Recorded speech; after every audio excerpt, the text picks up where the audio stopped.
The Leader of the Opposition will withdraw.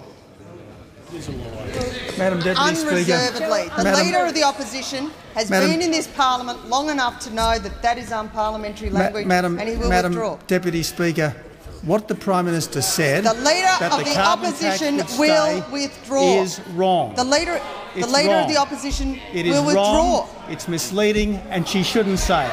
The Leader of the Opposition will resume his seat. He will now withdraw. To withdraw, the Leader of the Opposition will resume his seat. The Leader of the Opposition is well aware there are other forms of the House in which he can pursue that if he wishes to, but he cannot use that word.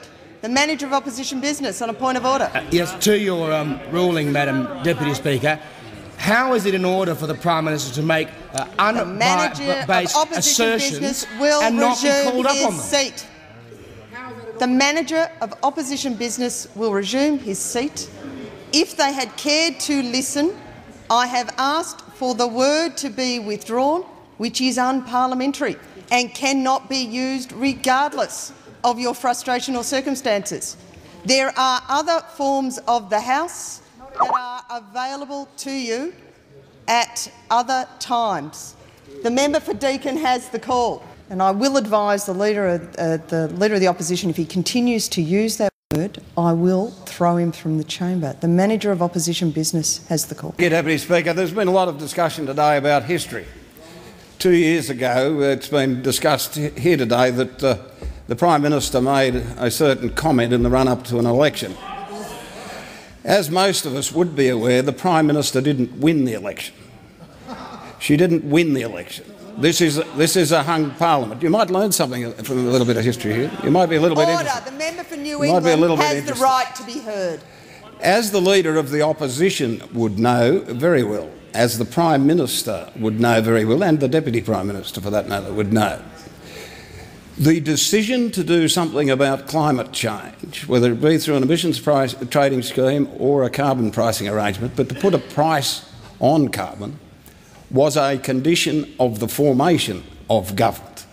Now, the Leader of the Opposition knows that very well, because on a number of occasions he actually begged for the job. Begged for the job. You've never denied it, Tony. You've never denied it, and you won't. He begged for the job, and he made the point, not only to me but to others that were in that negotiating period, that he would do anything to get that job. Anything to get that job. And you would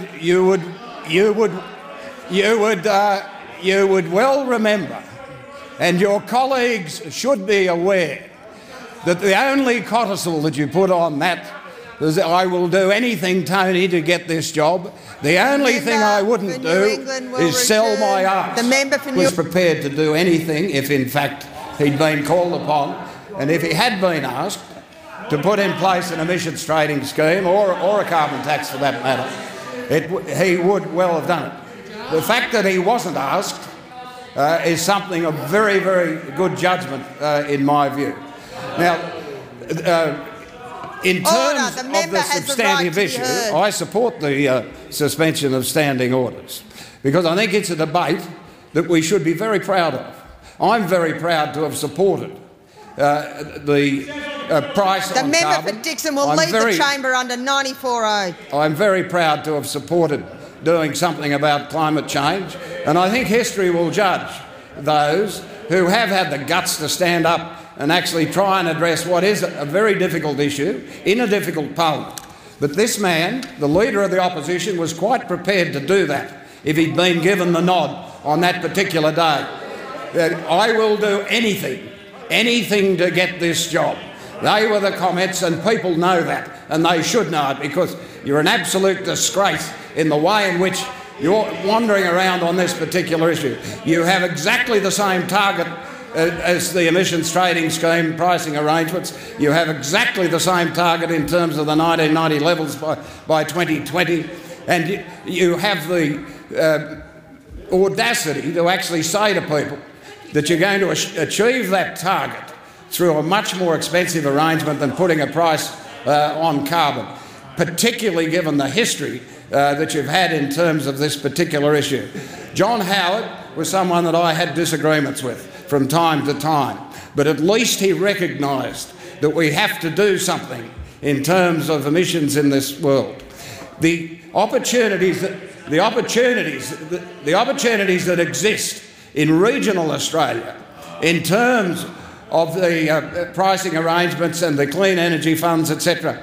And I would ask the Leader of the Opposition and other members within the chamber, just look at the meat industry in the next few months. Just look at the way in which they are going to address some of these issues. And it's all very well. Come back in a few months and tell me if I'm wrong. I don't mind that. There are enormous opportunities in terms of renewable energy, the meat industry, and I'd suggest we start to vote for the future. The member for New England's time has expired. The question is that the motion be agreed to. All of those of that opinion say aye. To the contrary, no. Think the noes have it. Ayes have it. Division required. Ring the bell for 4 minutes. You should watch those remarks. They're not covered by parliament.